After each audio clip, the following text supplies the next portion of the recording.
¿Qué bola, mi gente? Por aquí nuevamente Urbano Yuri DJ, trayéndole como siempre todo lo que es información, explicaciones, sobre todo hablando del precio de la fama. La fama abarca muchos aspectos y esta vez estamos en la mejor oficina de trámites migratorios que tiene toda la Florida. No porque te lo diga yo, porque hay muchas experiencias que han pasado por este lugar. Aquí estoy en Tu Estatus, junto a todo su colectivo de trabajo, en los cuales vamos a estar conversando sobre muchos detalles. Buenas tardes para todos los presentes. Buenas tardes. Buenas tardes. Mi nombre es Beatriz Rojas, soy notaria de aquí de Tu Estatus. Mi nombre es Ernesto Leiva, notario de aquí de Tu Estatus, participando aquí en el podcast junto con mis compañeros, hablando un poco sobre migración y los trámites que hacemos en nuestra oficina. Por allá tenemos a Kiko, notario de Tu Estatus, y aquí vamos a estar un poco debatiendo de la dinámica de trabajo de nosotros diaria. y por allá tenemos a Mi nombre es Chadri, yo soy la última en entrar y aquí estoy junto a este colectivo en Tu Estatus. Aquí estamos. Señoras y señores, vamos a conversar referente a lo que es Tu Estatus. ¿Por qué Tu Estatus? Bueno, Tu Estatus porque es el estatus migratorio de cada cliente que pasa por nuestra oficina. Nosotros tratamos por todos los medios que obtengan su residencia. Somos una oficina donde hacemos trámite de migración y naturalización. Y a la vez también hacemos reunificaciones familiares, todo lo que tenga que ver con inmigración para poder ayudar a nuestros clientes. Una pregunta, ¿a quién se le ocurrió el nombre de Tu Estatus? Nosotros cuando comenzamos en el 2015, comenzamos con una oficina que se llamaba To Fly Travel. Era mitad travel y mitad era oficina de migración. Entonces fue subiendo más lo que era la oficina de migración que la oficina de Tu Travel, y por eso quisimos ponerle Tu Estatus también, porque Tu Estatus era como algo parecido a Tu Fly Travel. Y no queríamos, fue la primera oficina que nos empezó el negocio a subir y no teníamos como un apego a ese nombre y quisimos ponerle algo bien parecido a ese nombre. Ven acá, ahora que dices que estamos aquí en esta oficina, que no es una oficina, es una casa. ¿Cuál fue la primera oficina que tuvo Betty? Porque no todo empezó así como estamos hoy. No, en el 2015 abrimos nuestra primera oficina, ya yo trabajaba haciendo trámites de migración, ya era notaria, ya había pasado el curso de paralegal y entonces abrimos la oficina en la 8420 y Flagler, ahí enfrente donde está Ansco, y ahí empezamos a trabajar. Era una oficina que nunca había sido oficina de migración, por tanto y demás, no teníamos casi cliente. Entraba uno hoy, otro mañana, era algo que no teníamos mucha promoción ni nada de eso. Entonces empezamos mi esposo y yo a repartir propagandas, todas las noches salíamos y íbamos a todos los edificios que habían por esta zona, poníamos cartelitos en las puertas, y empezamos a entregar tarjetas y así fue subiendo la clientela. Después la clientela más grande que tenemos es por referencia. Todas las personas que hacían trámites con nosotros, a todas les salía todo perfecto, todo le quedaba bien y así nos fueron refiriendo y ahora tenemos bastante clientes. Ernesto, ¿cuáles son los casos de migración que más apego te dan? Por ejemplo, ¿qué más tú reaccionas a ellos? Yo creo que las reunificaciones familiares, cuando a una reclamación, son los casos que más me gusta trabajar, ¿sabes? Poder reunificar a la familia o personas que llevan tiempo sin verse, que no se han podido ver. De cualquier parte del mundo, pues nosotros hacemos reclamaciones no solo a Cuba, aunque nuestros mayores clientes son cubanos, la mayoría. Tenemos clientes de cualquier nacionalidad. Y tú sabes, personas que llevan años sin verse, o todo el mundo sabe las cuestiones políticas y de migración que sufren nuestros países, ¿ves? Y una vez que tú lo puedes traer y que tienen al familiar aquí, que incluso la mayoría de los clientes nos traen al familiar que traen, es una satisfacción que uno siente de saber que ayudaste, aunque de alguna manera lo estás cobrando, ¿no? Pero de poder reunir a esas personas, eso es algo impresionante, tiene una calidad humana inexplicable, la verdad. Ya. Kiko, déjame, de todos los casos que te tocan a día, ¿cuáles son los más complejos para ti? Los casos más complicados para mí son cuando no puedo predecir un resultado final. O sea, cuando tú no le puedes garantizar al cliente un resultado. Un ejemplo básico, tú sabes que si una persona está aplicando a la residencia para ajustar su estatus con un parol, definitivamente en un periodo de tiempo determinado va a recibir su residencia. Es mucho más complejo para mí y es algo mucho más, eh, o sea, mucho más desafiante cuando tú no puedes predecir el resultado final. Cuando lo aplicas a una persona a residencia y tiene, por ejemplo, un I-220A, que aún no se considera una admisión legal en el país, y no puedes predecir cómo va a ser la dinámica de ese proceso, es un caso mucho más desafiante y mucho más complicado porque además conlleva una carga emocional. No le puedes garantizar un resultado al cliente. El cliente está siempre con el temor a la deportación o con el temor a que las cosas se compliquen, y entonces es difícil tener que decirle: este es el proceso, nosotros podemos garantizar que se va a hacer correctamente, de que se va a hacer de la mejor manera posible, o sea, que se va a hacer siguiendo las normas de migración para el proceso, pero el resultado final escapa al poder de decisión de nosotros. No tenemos poder de decisión sobre eso y no podemos ni siquiera garantizar tu resultado. Para mí esos son los casos más complicados. Sin soltar la comunicación contigo, hay casos y casos. Hay personas que no comprenden Sí. el trabajo día a día que hacen ustedes y creen en ocasiones que ustedes están bajo la obligación de darle un sí o sí a su caso, por desesperación o demás. En esos casos que tú te sientas a hablar con ellos, tú como parte del equipo masculino de la oficina, ¿cuál es la reacción a una persona a la cual tú tienes que explicarle de que su caso no tiene solución? Ok, ¿qué pasa? Yo creo que eso no es, eh, o sea, no lo puedes focalizar en un espacio de tiempo determinado. Yo, por lo menos, desde la primera vez que tengo un contacto con el cliente y hablo con él, yo le digo: yo no te estoy recomendando, yo no te estoy diciendo, yo te estoy poniendo en perspectiva, te estoy poniendo las opciones que tienes con los riesgos que tienen y poniéndote todo el diapasón de posibilidades que tú tienes. Ahora la decisión es tuya y obviamente con la decisión asumes los riesgos que conlleva.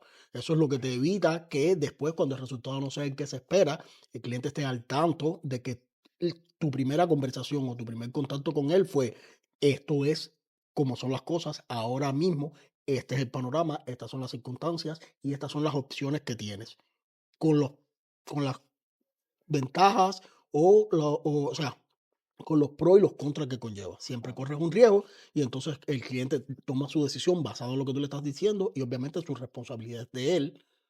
Entonces creo que es la mejor manera y nosotros sobre todo aquí nos caracterizamos por eso. O sea, puedes, Somos puedes irte Exacto. cuidadosos en ese exacto, aspecto. puedes ir a otra oficina y en la oficina eh, no sé, y no, obviamente no conozco mucho de otras oficinas, porque nosotros siempre estamos circunscritos a nosotros aquí, pero en otras oficinas lo he visto, por ejemplo, en las redes sociales que te dicen: sí, vamos a hacer esto o garantizar un resultado. Nosotros somos muy cuidadosos a la hora de explicarle a los clientes hasta dónde podemos llegar, qué es lo que podemos garantizar y qué es lo que no podemos garantizar. Y creo que eso ha sido una de las claves para que nosotros nunca hemos tenido un conflicto aquí. Siempre hemos tenido personas que tal vez no están, o sea, Conforme, claro, conformes obviamente, claro. pero entienden que no es Claro que no, decisión de ni nosotros, o sea, que no es responsabilidad nuestra. responsabilidad de nosotros Claro. tampoco. Yo veo y a ti como prácticamente la que estás de frente a la puerta de entrada, que es la que recibe Ella es to- la nueva cara de tu la estatus. nueva cara de tu estatus. Déjame hacerte la pregunta. Tú como la segunda mujer dentro de las oficinas y estás de frente prácticamente a toda la persona que entra acá a tu estatus. Tú chocas con muchas personas de diferentes caracteres. Muchos llegan desesperados, muchos llegan ilusionados. ¿Cómo es la recepción a todo tipo de público? Yo siempre, y me sonrío porque ayer tuvimos una experiencia casualmente que la estábamos conversando en la tarde. Yo siempre comento cuando hablo de tu estatus de la oficina, porque este es un trabajo que es nuevo para mí y cuando hablo de él con mucho orgullo, ¿no? Siempre comento que aquí hay dos pilares fundamentales que nunca nadie me los dijo cuando me contrataron ni cuando me empezaron a enseñar, pero yo digo que aquí hay dos pilares fundamentales. Uno es, por supuesto, la calidad en el servicio migratorio, en los consejos, en las explicaciones en cuanto a todo el trámite migratorio, y el segundo, que está a la par, ni por abajo ni por encima, es el servicio al cliente, o sea, la atención al cliente. Desde que entran por la puerta, atenderlos con la mejor sonrisa, con la mayor calma posible. Espérate, estamos para ayudarte, vamos a conversar tranquilo, todo tiene solución y lo que no tiene solución está en vías de solución. Y estamos aquí para ayudarte, para aconsejarte, para enseñarte el camino, para decirte cuál es la manera más correcta, y todo el trato es siempre personalizado en dependencia del cliente, de la edad, de cómo venga emocionalmente y del problema migratorio que traiga, cómo lo podemos ayudar. Ya. Es que, perdón, ¿Ah?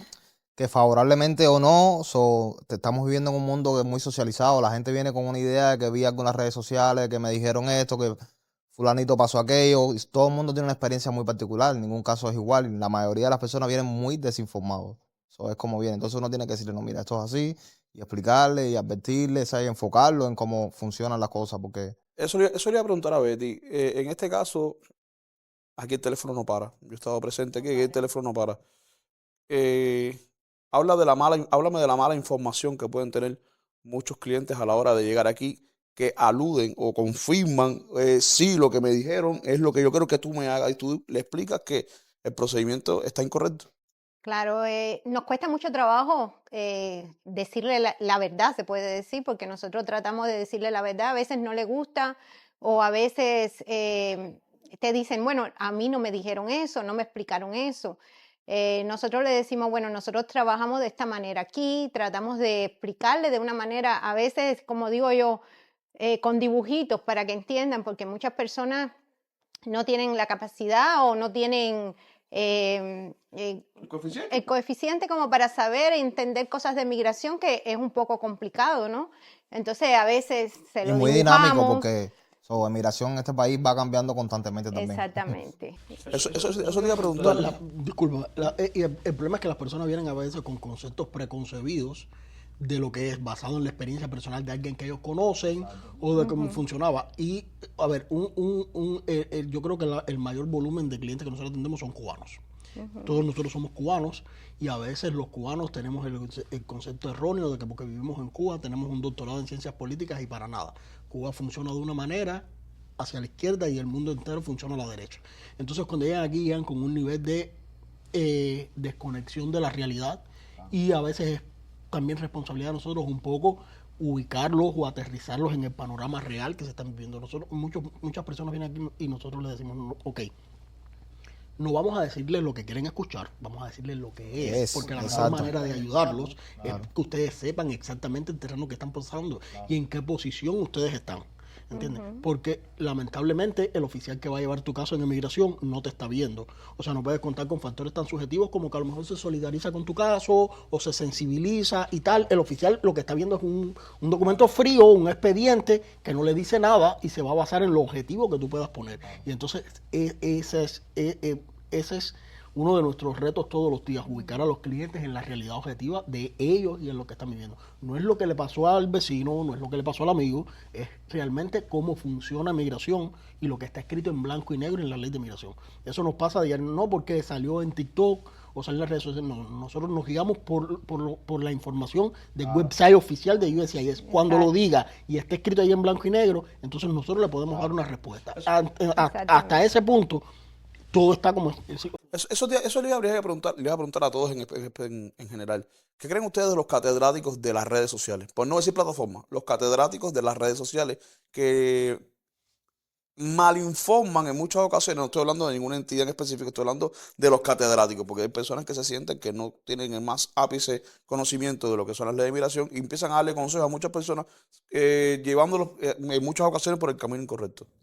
Es lo que te decía, lo que pasa en las redes es que hablan desde su perspectiva, porque a mí me pasó, porque a mi familiar le pasó, porque a mi hermano le pasó, y no todo el que tiene I-220 está en la misma situación. O sea, porque yo sea I-220 y el otro es I-220, no todos están en la misma situación. Por eso te hablaba que la atención es personalizada, porque cada caso en migración es diferente.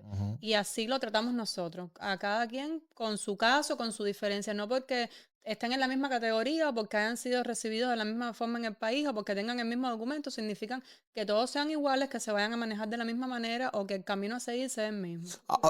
Betty, ahora que dice eso, esto es una pregunta algo para mí bien, bien importante.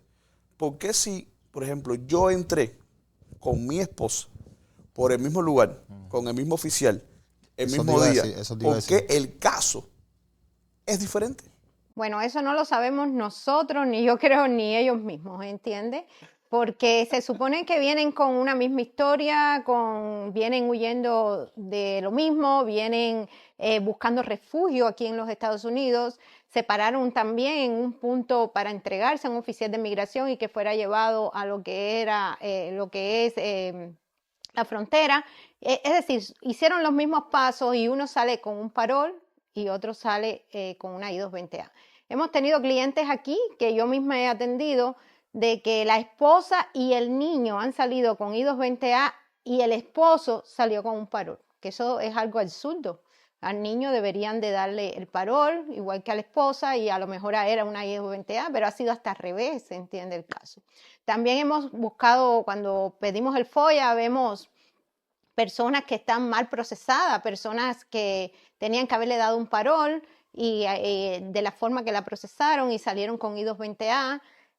Nos hemos encontrado paroles en el FOIA que nunca le fueron dados al cliente, más le fue dado una I-220A y no le fue dado el parol. De verdad, yo sé que la emigración fue mucha y ellos tampoco tenían como las condiciones necesarias, no estaban preparados para ese flujo de personas que fueron entrando, pero hay muchas personas mal procesadas. Yo creo que lo que más atenta contra el camino al ajuste de muchas personas es lo que en emigración se llama la discrecionabilidad que tiene un oficial sobre el caso.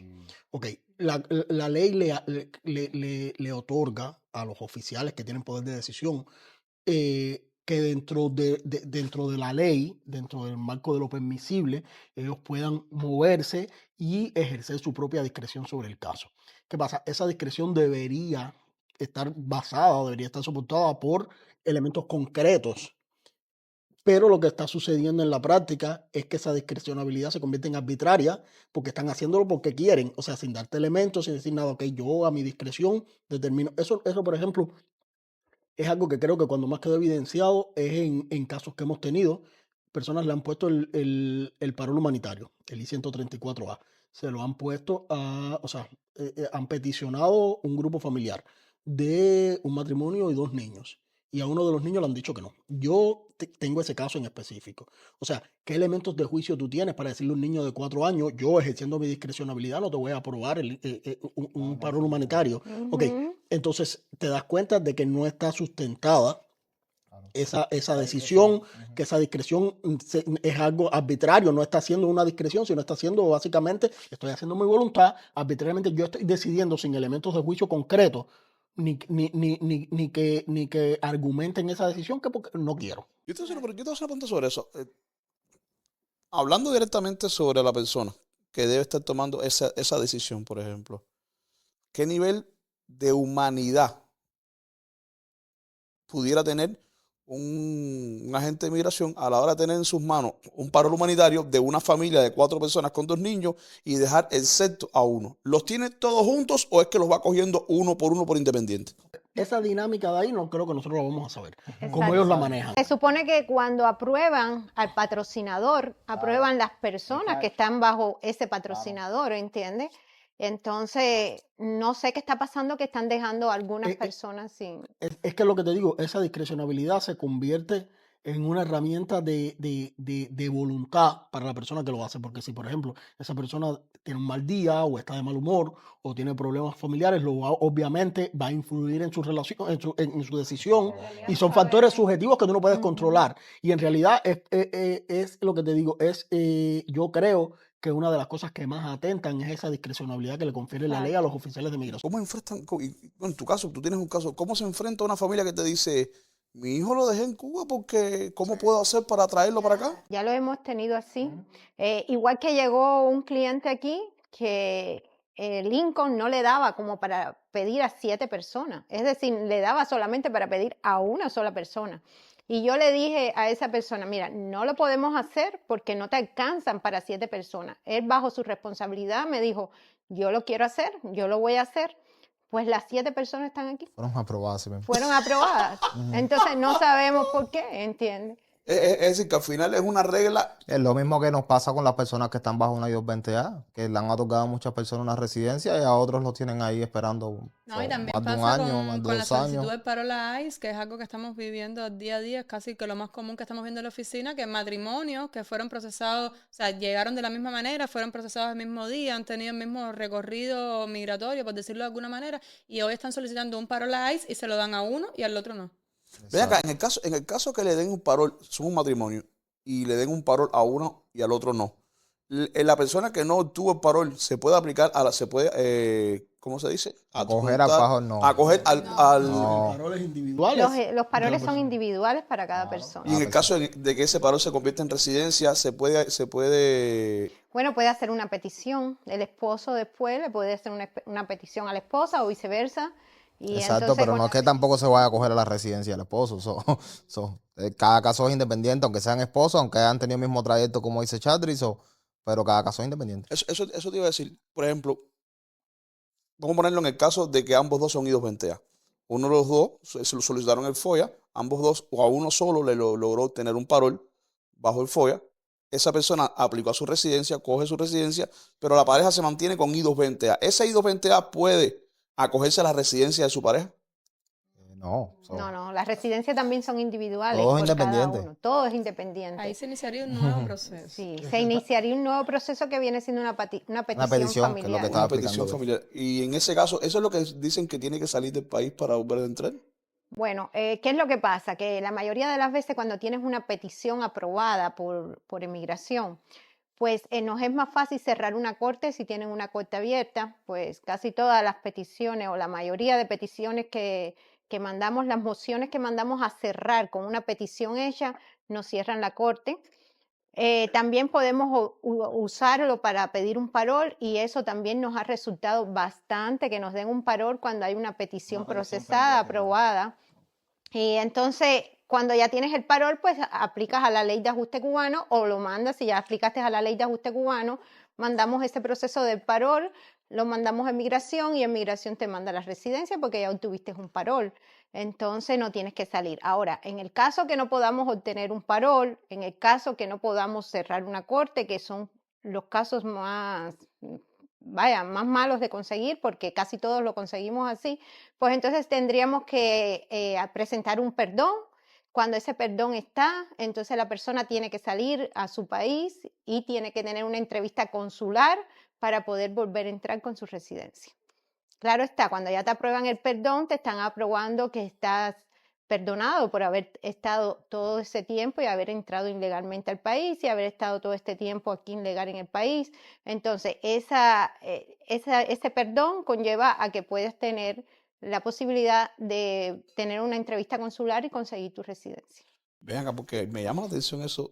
Cuando se dice regresar a su país, ¿tiene que ser obligatoriamente a su país de nacionalidad o puede ser, por ejemplo, en el caso de los cubanos, No, México, por ejemplo? pudiera ser otro país, porque si tú tienes temor regresar a tu país, ¿entiendes? Eso se le presenta en migración y podemos poner que tengas tu entrevistas en otro lugar. Pero lo que pasa es que esa es la última opción que nosotros como oficina usamos. Exacto. Que la persona ajusta a través del cónyuge es para nosotros la última opción, porque siempre implica un riesgo salir del país para volver a entrar, porque siempre la entrada va a depender del cónsul que te lo quiera aprobar y del oficial de frontera que te recibe en el aeropuerto. Nosotros usamos básicamente, como dice Ernesto, volviendo a la discreción, nosotros usamos el hecho de esa petición familiar aprobada para que la persona logre un cierre de corte con una petición familiar aprobada y para que intente lograr un resultado positivo con la solicitud del parol a ICE y pueda ajustar por él mismo, no a través de un cónyuge, lo que implica que no tiene que salir del país. O sea, para que como esa discrecionabilidad de la que hablábamos se mueva, mientras más elementos positivos tú le dejas al oficial de ICE, más vas a mover esa discrecionabilidad a favor tuyo. Exacto. Para que él te dé el parol. Y obviamente si tú eres Los una persona... motivos de paro son razones humanitarias o por un beneficio público significativo. Entonces, teniendo a un familiar que te está peticionando que ha sido aprobado por emigración, eso es un motivo bastante, un elemento bastante bueno como para que te puedan otorgar un parol. Oye, hábleme un poquitico de lo que son los asilos políticos. So, lo primero que tú debes hacer es a solicitar una petición de asilo porque entraste por la frontera de un país. Se supone que tú estés jodiendo. Bueno, los cubanos sabemos que los que son admitidos con un parol tienen la posibilidad de ajustarse a tener una residencia a través de una ley de ajuste cubano, donde si tienes un parol te pudiera otorgar un permiso de trabajo. Igual te va a otorgar residencia, que no es lo mismo que sea con un parol de 15 días, 2 meses o con una ida urgente, lamentablemente. So, por eso es que, bueno, el asilo es una garantía de que si el día de mañana cambia alguna ley, tú puedas, ¿sabes?, poder mantenerte en el país. Y en el caso, Pero en el sí es caso, algo a ver, necesario. esto es importante porque reitero la frase, la reitero por el hecho de que no todo aquel que solicitó asilo político por un beneficio X de permanencia en el país tenía un caso de asilo. Y hoy por hoy hay muchas personas que se encuentran en una encrucijada con un caso de asilo a defender. Sí. Bueno, claro, hay personas que no tenían un caso fuerte de asilo y cuando ya tú vas a llegar a los límites de llevar tu caso a ganar un asilo para poder obtener tu residencia, pues sí, entonces si tú no tienes un caso fuerte, mejor es que te retires porque en realidad te pueden dar una orden de deportación. Ahora, Yo creo que esa masividad en el hecho de aplicar para asilo tiene mucho que ver también con el tiempo de procesamiento de los asilos. O sea, los asilos se pueden procesar en 10 o 12 años y entonces en ese interín tú tienes el derecho, una vez que tú faileas tu petición de asilo. Lo primero es que cuando tú pones una petición de asilo, tú no tienes que dar documentos probatorios ni elementos probatorios cuando lo haces. Es solamente completar la solicitud de asilo y enviarla. Esa petición de asilo se va a recibir y ellos la van a programar para una entrevista que puede ser en 10 o 12 años. En ese interín, como ellos tienen un tiempo de procesamiento tan prolongado, ellos, o sea, te garantizan la posibilidad de 150 días después tener un permiso de trabajo. Y es la cobertura que aprovechan muchas personas. Imagina, pues, durante 10 años vas a tener un estatus de cierta legalidad acá, vas a tener permiso de trabajo, vas a poder trabajar legalmente, vas a tener acceso a ciertos beneficios dentro del país sin temor a ser expulsado, y entonces es lo que aprovechan muchas personas. Saben que no tienen un caso de asilo fuerte, saben que probablemente al final del camino van a ser negados, van a ser retornados a su país, pero en ese interín pasaron 10 o 12 años. Y ahí también entra lo que dice Ernesto, la ley de migración es muy cambiante, ellos dicen que en 10 años no sabemos lo que va a suceder, vamos a aplicar Exacto. Así asilo, vamos a obtener cierta legalidad dentro del país y ya luego veremos qué pasa en el camino. Claro, y otra cosa, mientras tú tengas un caso de asilo dentro de migración o la corte, pues a ti no te pueden deportar porque estás pendiente a un caso de asilo. Entonces, por ahí vamos también ganando tiempo a ver si las leyes cambian, que yo pienso que en este año pueden haber nuevas modificaciones en lo que es la ley porque hay muchas personas con I-220, muchísimas personas que deberían de modificar la ley para ver si ellos se pueden ajustar también. háblame de los cambios presidenciales referentes a la migración. Eso varía, hace que varíe mucho cada 4 años la migración. Sí, a ver, siempre que hay un partido demócrata, bueno, ayudan mucho a las personas que son inmigrantes. Los partidos republicanos, pues ellos tienen un concepto diferente a lo que son los demócratas en cuestión de la inmigración. Entonces, bueno, siempre que hay un cambio de partido, pues sabemos si podemos trabajar más la inmigración o nos va a dificultar más el proceso de migración.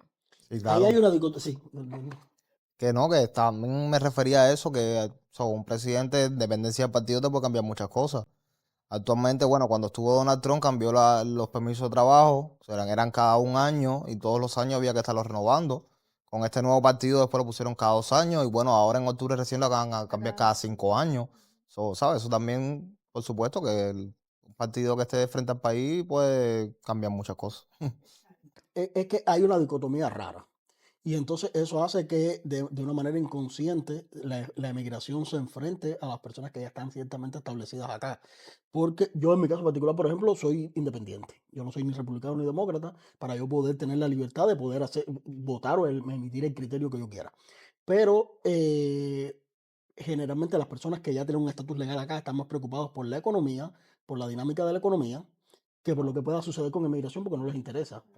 Entonces, esas personas tienden, por ejemplo, a, eh, ya le digo, a no estar tan preocupados por lo que pasa con la inmigración. Por el lado contrario, las personas que no tienen un estatus legal están siempre expensas de qué es lo que va a suceder si es un republicano o un demócrata, porque todos sabemos que los republicanos se enfocan más en la economía, en la dinámica de la economía y tal, y un poco que marginan la migración porque están más preocupados por la dinámica interior de acá. Los demócratas son más liberales, son personas, como concepto de partido, tienen más, o un historial de ser más propensos a liberar un poco la migración, a ser más receptivos con el flujo de migrantes y tal.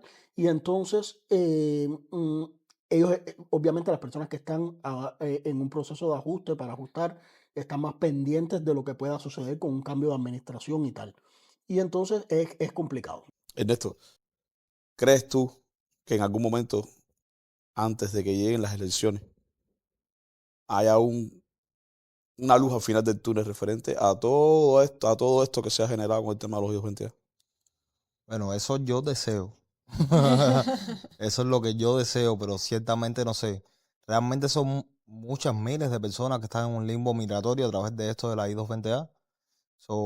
Sin una respuesta, personas con corte, que los jueces ahora no quieren cerrar las cortes, personas sin corte, que migración no da una respuesta, que tú haces un reclamo y te dice, bueno, tienes que esperar un tiempo de procesamiento, pero en fin, no tenemos una respuesta concreta.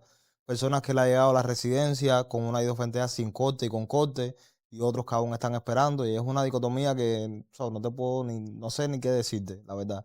Yo desearía y tengo la fe, y ojalá y sí, antes de que lleguen las elecciones en noviembre, haya un cambio positivo para todas estas personas que están esperando, porque es algo Yo importante. pienso que sí, porque es que hay muchas personas que ¿por qué tienen que dejarla ilegal si existe la ley de ajuste cubano? No es crear una ley, no es nada de eso, ya la ley está creada, la ley de ajuste cubano. Es solamente tomar una decisión que va a pasar con la I-220A para que esas personas puedan ajustarse a la ley de ajuste cubano, que ya esa ley existe, ¿entiendes? Yo te iba a creo, preguntar, disculpa un momentico, yo te iba a preguntar, Betty, ¿cuál es el motor impulsor que dirige que todas estas decisiones sean discrecionales? ¿Quién es el que dice, por ejemplo, Alejandro Mayorga, por ejemplo, es el que dice, todo es a lo que ustedes decían? no, eso Eso no debe ser así, no. no, Eso hay no, unas leyes, ¿entiendes? exacto. Hay unas leyes donde ellos se tienen que guiar por las leyes. Ahora bien, la ley de ajuste cubano, cuando ya cuando van a otorgarte la residencia, pues también es discrecional, dependiendo del oficial de migración, si él ve que tienes las condiciones como para darte la ley de ajuste cubano o no la tiene, ¿entiendes? Eso es un ejemplo que te pongo. Pero si ellos tienen que regirse por la ley, por ejemplo, la ley de ajuste cubano dice que toda persona tiene que haber sido inspeccionada por un oficial de migración a su entrada al país, y por eso es que tenemos estos problemas ahora con la I-220A. La mayoría de personas se pararon en un punto de la frontera y estaban pisando suelo americano sin tener autorización. Y ellos se entregaron voluntariamente, claro está, ante un patrón, de un oficial que estaba de guardia en ese momento, y lo llevaron a la frontera y fueron procesados. Pero en el momento que estaban parados ahí esperando al oficial de migración que llegara a recogerlos, pues ellos no estaban legalmente porque estaban pisando suelo americano sin tener la autorización. Por eso es que no se pueden acoger a la ley, porque la ley dice que toda persona que ha sido inspeccionada a su entrada al país por un oficial de migración y permanece físicamente en el país un año y un día tiene derecho a la ley de ajuste cubano. Y ese es el único parámetro que no deja que los I-220A se puedan ajustar a la ley de ajuste cubano. Yo ¿Ustedes qué creo que creen? lo que tú estás diciendo, lo que hace que los oficiales puedan ejercer su discrecionalidad sobre los casos, no lo hace Mallorca ni lo hace, porque estas son personas que eventualmente tienen un tiempo de caducidad en el cargo, o sea, están elegidos por un periodo de tiempo y tal. Yo, en mi criterio, lo que sucede es que la ley a veces es ambigua y no establece límites claros. Y entonces, y a veces lo más importante no es lo que la ley dice, sino lo que no dice. Exacto. Y entonces, con los abogados, es lo que pasa, es lo que nosotros como los abogados, nosotros como profesionales que trabajamos también el derecho de migración y tal, eh, muchas veces lo que le da una vía de solución al cliente no es lo que la ley dice, sino lo que no dice, lo que omite. Y entonces hay vacíos legales y hay cosas que no están claras porque la ley se escribió en diferentes momentos o porque se ajustó en diferentes momentos en que las circunstancias eran diferentes. Y eso es lo que hace que los oficiales puedan ejercer su discreción porque dicen, ok, si la ley no lo dice explícitamente que no se puede hacer, entonces yo lo puedo hacer. Y ellos al final son los que toman la decisión. ¿Ok? Entonces, y eso es lo que nos limita a nosotros muchas veces de obtener un resultado, aunque usemos esos tecnicismos legales, de lo que la ley no dice, es que no tenemos el poder de decisión. El poder de decisión sigue estando en ellos. Qué fuerte. Y también yo pienso que la discreción de ellos está basada un poco en lo que estábamos hablando, que no todos los casos son iguales. Entonces la ley no puede ser lineal, o sea, para todos los que han entrado de la misma manera, porque todos los casos son diferentes. Entonces a ellos les toca como que analizar cada caso y aplicar la ley en dependencia de la particularidad de cada uno de los casos. Y ahí, bueno, ahí entra lo que estaba explicando aquí con lo que no dice la ley, que entonces ellos lo aplican a veces sí, a veces no. Para mí no es, ok, sin querer ser muy drástico, sin querer ser muy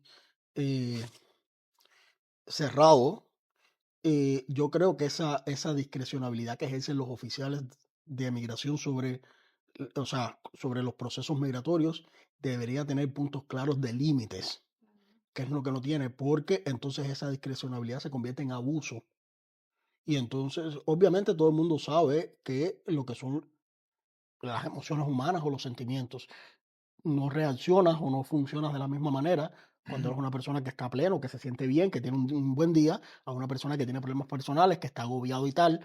Y lamentablemente sí, aunque no se diga, esos factores subjetivos sí afectan en la capacidad de decisión que ellos tienen. Entonces creo que es un poco injusto que si tú tienes problemas, tú que estás viendo un expediente en frío, que no estás viendo un cliente, tomes una decisión arbitraria simplemente porque tienes un mal día. Entonces yo creo que sí, yo creo que de lo que adolece la ley de migración ahora mismo es de establecer límites claros entre lo que pueden decidir y no los oficiales, hasta dónde llega su poder de decisión sobre el caso. Entonces, para evitar precisamente que se abuse de eso, ¿ok? Decirle, ok, tú vas a ejercer tu discreción, tú vas a negar una petición, pero tú tienes que darme elementos de juicio suficientes para tú decirme por qué tú estás negando esa petición o estás anulando ese proceso. Es tu discreción, lo estás asumiendo, pero cuando la discreción no se da con argumentos sólidos, se convierte en algo voluntarioso y no en algo discrecional. Está fuerte eso. Hábleme del proceso y del fenómeno de que surgió hace unos días de las negaciones de los paroles humanitarios. Va de agua fría para muchas familias en todos Estados Unidos. Exacto. Lo que pasó fue que el nivel de pobreza aumentó, la línea de nivel de pobreza aumentó en comparación con el año pasado. Entonces, muchas personas que lo habían puesto desde el año pasado con el índice de nivel de pobreza de la tabla que da Inmigración, pues estaban bien, pero ahora al subir el índice de nivel de pobreza quedaron por debajo de ese nivel y ya no estaban como aptos para poder hacer ese parol. Entonces, lo que pasó fue que fueron como limpiando. Esta persona no puede, y fueron limpiando para que le diera paso a otras personas que vienen detrás y sí podían. ¿Cómo enfrentó la oficina de tu estatus? Pues me imagino también tuvieron clientes que estaban dentro de ese grupo. ¿No tuvieron clientes? Afortunadamente no. No, creo que uno solo, sí, un solo cliente que era mío y sí, esa fue la única persona, pero casi nosotros siempre ponemos como un 5% por encima del nivel de pobreza para si esto sucede, no pase eso. Entonces siempre le decimos un poquito más al cliente de lo que es para que estos casos no lleguen. Aparte, nosotros somos muy previsores con nuestros clientes, ¿sabes? Siempre estamos alerta, le estamos diciendo. La mayoría de estos casos eran, por supuesto, casos del año pasado, donde habían utilizado un income de hace 2 años, o sea, 2021, 2022. Pasó un año fiscal completo donde las personas ya habían declarado otros impuestos y era importante haber sometido en la aplicación la nueva declaración de impuestos que habían hecho, actualizando la información financiera. O quizás el año pasado pudiste haber ganado 100,000, pero este año ganaste 50,000 y te quedaste por debajo. Tú tienes que demostrarle a migración, ¿sabes? Cuánto tú estuviste ganando en el año. Y nosotros siempre fuimos muy previsores con nuestros clientes y actualizamos toda esa información. Exacto. Es increíble por lo que puede pasar una oficina de trámites migratorios durante su día a día. Sí, Sí, es complicado. pasa bastante. Díganme entre todas a la misma vez una historia que a ustedes les haya marcado su día a día en el tiempo que llevan trabajando en tu estatus? Bueno, yo tuve un cliente que entró con I-220A, le hice su residencia, era un muchachito, era joven, o es joven, tiene 21 años. La mamá y él vinieron aquí a nuestra oficina y empecé a hacerle los trámites de la residencia. Eso fue como en agosto del año pasado. Le pidieron evidencias de que había estado 1 año y 1 día aquí, como en noviembre.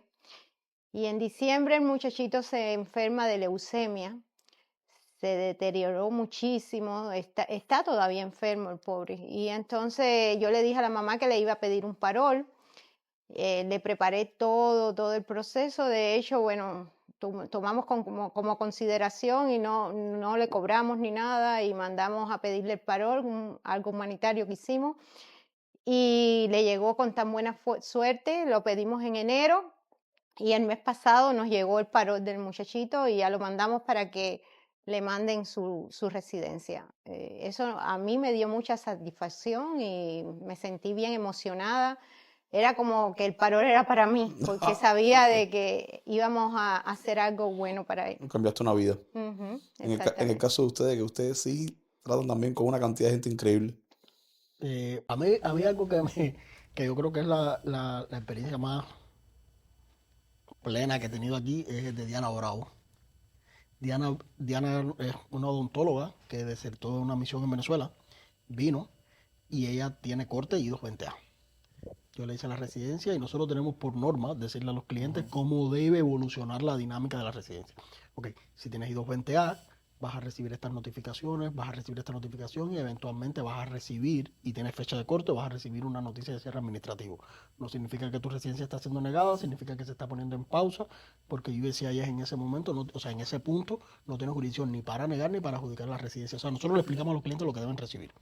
Aplicó a su residencia, recibió las primeras notificaciones, las de las huellas y todo, y luego me dice, mira, me llegó una notificación que yo creo que es lo que tú me estás diciendo, pero no es exactamente, o sea, me cambió el estatus del caso cuando yo lo chequeé online, pero no es exactamente lo que tú me dijiste que iba a recibir. Y yo le dije, bueno, ven, para ver qué es lo que tú... Entonces ella vino y cuando yo le chequeo dice su petición de residencia ha sido aprobada y le estamos confeccionando la tarjeta. Y yo le dije, mira, esto yo debe ser un error. Porque yo decía, ella no Porque tiene, no, no y tiene ella jurisdicción tenía- para negar tu, no, o sea, para adjudicar tu tenía caso. corte abierta. Y entonces, Y tenía una corte y no se la mandaron ni a chequeé en cerrar. el sistema, ella tenía una corte abierta. Exacto. Le chequeamos en el sistema y todo, y yo dije, bueno, yo me llevé ese número de casos para mi casa y yo lo chequeaba toda la noche como si fuera mi familia. Porque yo decía, tú sabes, yo decía, es complicado después que ella se cree una expectativa de algo, Claro, que que ahora le digan, que fue sea un un error, error. ¿sabes? Es complicado. Sí. Y entonces yo chequeaba y decía, bueno, ya siguió toda la dinámica normal del proceso. Hemos confeccionado su tarjeta, la enviamos con el número de rastreo y todo, y yo decía, lo que va a recibir es una notificación diciendo algo. Y no, él fue a su residencia, ella vino con su residencia, o sea, un caso con I-220A y con fecha de corte y recibió su residencia. Y fue en un periodo de tiempo de menos de 3 meses. Porque eso fue aproximadamente en mayo del año pasado. Como en y ya agosto, ¿no? Como en agosto ya tenía residencia. Hay como tú dices, que hay sombras que realmente uno... Exacto, y entonces yo creo el primer caso que me aprobaron con I-220A con fecha de corte, pero además fue tan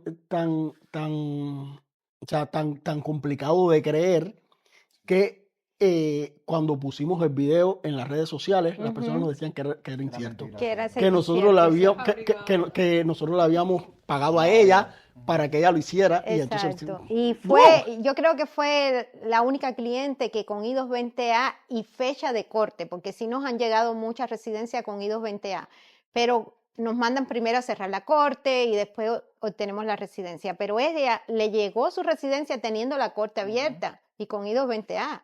Y después que con la residencia fue que le mandamos a cerrar la corte.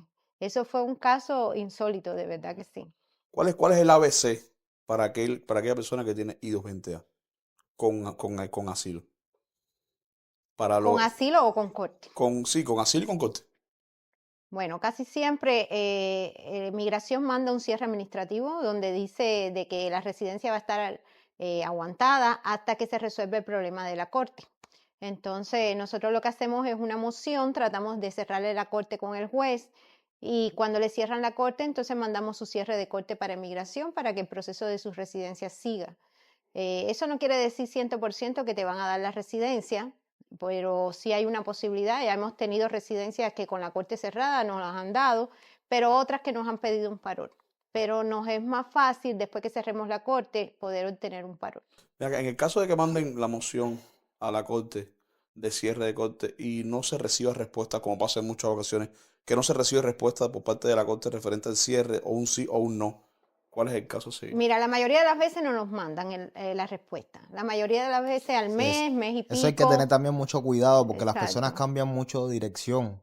Y la corte, si tú cambiaste la dirección con UCI, no significa que cambiaste la dirección en la corte. Y la corte te va a responder a la dirección que tienen ellos ahí en el sistema. Y la gente dice, nunca me llegó, pero sí le llegó lo que otra dirección, que es la que estaba ahí en la corte. Cuando tú le preguntas, ¿qué dirección terminaron? La que cuando yo entré, que ahí no vive nadie. Pues la corte sí te respondió. Porque Exacto. siempre, como dice Betty, siempre, casi siempre la corte responde. La mayoría de las veces responden. Y si no responden, nosotros vemos que ha pasado 3, 4 meses, pues mandamos otra moción para que nos respondan a ver qué es lo que está pasando. Entonces volvemos a mandar la otra moción para ver qué nos dice el juez.